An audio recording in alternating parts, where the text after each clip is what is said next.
സംഘടനയും തമ്മിൽ കോൺട്രഡിക്ടറി അല്ല, ഡയലറ്റിക്കലി ആയിട്ടുള്ള റിലേഷൻഷിപ്പാണ് ഒരു വ്യക്തിയും സംഘടനയും തമ്മിൽ. ഈ സംഘടനയിൽ നിന്ന് വ്യക്തി കൂടുതൽ ശക്തിപ്പെടുന്നു, ഈ വ്യക്തികൾ കൂടുതൽ ശക്തിപ്പെടുമ്പോഴാണ് സംഘടന ശക്തിപ്പെടുന്നത്. അങ്ങനെ ഓർഗനൈസേഷൻ ആൻഡ് ഇൻഡിവിജ്വൽ ഡയലറ്റിക്കലായിട്ടുള്ള റിലേഷൻഷിപ്പാണ്. അതുകൊണ്ട് ഓർഗനൈസേഷൻ വേറെ VS വേറെ എന്ന് വിലയിരുത്തുന്നത് ഒരു മാർക്സിസ്റ്റ് ലെനിനിസ്റ്റ് രീതിയാവും എന്നെനിക്ക് തോന്നുന്നില്ല. ഓക്കെ, ഇനി ഒരു ചോദ്യം കൂടി. ഈ VSുമായി അടുത്ത് നിന്ന നേതാക്കൾ എന്ന് വിശേഷിപ്പിക്കപ്പെടുന്ന ഒരാളാണ് NN കൃഷ്ണദാസ്. കാരണം അദ്ദേഹത്തിൻ്റെ നിഴലായോ അദ്ദേഹത്തിൻ്റെ ഒരു ശക്തിയായോ എപ്പോഴും ഒന്നിച്ചുണ്ടായിരുന്ന ഒരാൾ. അതുകൊണ്ട് രാഷ്ട്രീയത്തിൽ, പാർട്ടിയിലെന്ന് ഞാൻ ചോദിക്കുന്നില്ല, രാഷ്ട്രീയത്തിൽ എന്താണ്, ഉയർച്ചയാണോ താഴ്ചയാണോ ഉണ്ടായത്? നേട്ടങ്ങൾ എന്നുള്ള വാക്ക് ഞാൻ ഉപയോഗിക്കുന്നില്ല. ഇതിൻ്റെ ഒരു കാര്യം എന്താണെന്ന് ചോദിച്ചാൽ, ഈ പറഞ്ഞതിൽ ഒരു ശരിയുണ്ട്. പാർട്ടിയുടെ അകത്ത് ചില വ്യത്യസ്ത അഭിപ്രായങ്ങൾ ഉണ്ടാകുമ്പോൾ കൂടുതലും VS ഉന്നയിച്ച അഭിപ്രായത്തിൻ്റെ ഒപ്പമാണ് ഞാൻ നിന്നിട്ടുള്ളത് ഒരു ഘട്ടം വരെ. പിന്നീട് അഭിപ്രായ വ്യത്യാസങ്ങൾ പോയി പാർട്ടിയിൽ നിന്ന്. ആ സന്ദർഭത്തിൽ ഇതിൻ്റെ ഭാഗമായിട്ട് ഉയർച്ചയുണ്ടായോ താഴ്ചയുണ്ടായോ എന്നുള്ളത് കേൾക്കുമ്പോൾ അത് എനിക്കത്ര സുഖമായി തോന്നുന്നില്ല. കാരണം വേറൊന്നുകൊണ്ടുമല്ല, നമ്മളൊക്കെ ഒരു പ്രത്യേക മാനസികാവസ്ഥയിൽ കമ്മ്യൂണിസ്റ്റായതാണ്, ഒന്നും പ്രതീക്ഷിച്ചിട്ടല്ല. അപ്പോൾ ഉയരുമോ താഴുമോ എന്നുള്ളത് നമ്മുടെ മുമ്പിൽ ഒരു പ്രശ്നമല്ല, ചോദ്യമല്ല. അത് നമ്മുടെ മുമ്പിൽ ഒരു പ്രശ്നമല്ല. കാരണം മരിച്ചു പോവോ എന്നുള്ളത് പോലും നമ്മൾ അങ്ങനെ വിഷമിച്ചിട്ടില്ല. ഇനി ഒരു വിഷയം കൂടി. ഇപ്പം മുത്തങ്ങ വെടിവെപ്പ്, ആന്റണിയുടെ കാലത്ത് മുത്തങ്ങ വെടിവെപ്പ് നടന്നപ്പോൾ ആന്റണിയുടെ പോലീസ് നടപടിയെ വിമർശിക്കാൻ ആദ്യഘട്ടത്തിൽ CPM പോലും തയ്യാറായില്ല. ആ തയ്യാറാകാത്ത ഘട്ടത്തിലാണ് VS മുത്തങ്ങയിലേക്ക് പോകുന്നത്. VS അങ്ങോട്ട് ചെല്ലുമ്പോൾ അന്നത്തെ അവിടുത്തെ പോലീസ് ഔട്ട് പോസ്റ്റിൽ ശങ്കർ റെഡ്ഡി എന്ന DIG തടഞ്ഞു നിർത്തിയിട്ട് ആദിവാസികളിൽ നിന്ന് പിടിച്ച ആയുധങ്ങൾ കാണിച്ചു.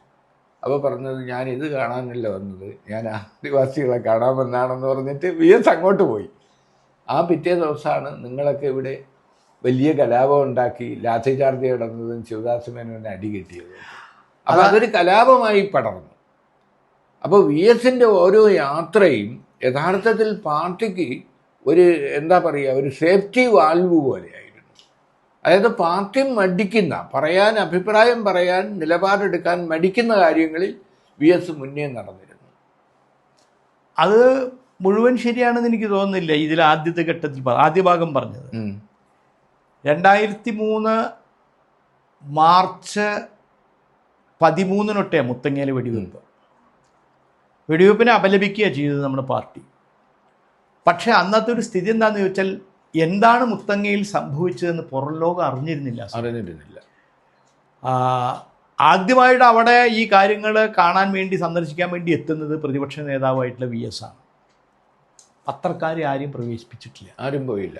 ഒരു പത്രക്കാരും അവിടെ പ്രവേശിച്ചിട്ടില്ല. മീഡിയ എത്തിയിരുന്നുവെങ്കിൽ കുറച്ച് വിവരങ്ങൾ പുറത്തു വരുമായിരുന്നു. അപ്പോൾ വാസ്തവത്തിൽ എന്താണ് നടന്നത് എന്നത് മനസ്സിലാക്കുന്നതിനുള്ള ഒരു സാവകാശത്തിൽ ഞങ്ങളുടെ പാർട്ടി കൂടുതൽ വിവരങ്ങൾ ശേഖരിക്കാൻ വേണ്ടി സാവകാശം എടുത്തു എന്നുള്ളത് ശരിയാണ്. പക്ഷേ ആദിവാസികൾക്കെതിരെ നടത്തിയിട്ടുള്ള നരനായാട്ട് വെടിവെപ്പ് അപലപനീയമാണ്.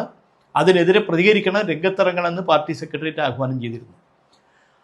അതിൻ്റെ ശേഷം സെക്രട്ടേറിയറ്റ് ഒരു തീയതി വെച്ച് തന്നെ പറഞ്ഞു, രണ്ടാമത്തെ VS പോയതിൻ്റെ ശേഷം, ഈ വിവരങ്ങളൊക്കെ അറിഞ്ഞതിന് ശേഷം, ഇങ്ങനെയൊക്കെ അവിടെ നടന്നതെന്ന് അറിഞ്ഞപ്പോൾ മാർച്ച് 17 എല്ലാ ജില്ലാ കലക്ടറേറ്റുകളിലേക്കും ഇതിൽ പ്രതിഷേധിച്ച് മാർച്ച് നടത്താൻ നിശ്ചയിച്ചത്. അപ്പോൾ ആ മാർച്ച് പോലീസ് തടഞ്ഞാൽ പോലീസ് വലയം ഭേദിച്ച് തന്നെ മുന്നോട്ട് പോകണം. അത്ര ഒരു രോഷം പ്രകടിപ്പിക്കേണ്ട ഒരു അന്യായമാണ് ഇവിടെ നടന്നിട്ടുള്ളതെന്ന് പാർട്ടിക്ക് ബോധ്യമുള്ളതുകൊണ്ടാണല്ലോ അത് ചെയ്യുന്നത്. ഇവിടെ മാത്രമല്ല, എല്ലാ ജില്ലകളിലും അന്ന് പോലീസ് ഈ LDFൻ്റെ സമരത്തെ അടിച്ചമർത്തി. കാരണം ഒരു സാധാരണ സ്വഭാവത്തിലുള്ള, മൃദു സ്വഭാവത്തിലുള്ളൊരു സമരമായിരുന്നില്ല അന്ന് LDF നടത്തിയത്. കുറച്ച് തീവ്രമായിട്ടുള്ള വികാരത്തിലുള്ള സമരം തന്നെയായിരുന്നു. എല്ലാ ജില്ലയിലും നടന്നു അത്. അപ്പോൾ അതിലെന്തെങ്കിലും അവധാനത കാട്ടി എന്നുള്ളത് കൊണ്ടല്ല, അത് വിവരങ്ങൾ ശേഖരിക്കാനുള്ള സമയം. ഇരുന്ന പദവികളിലെല്ലാം ഇപ്പൊ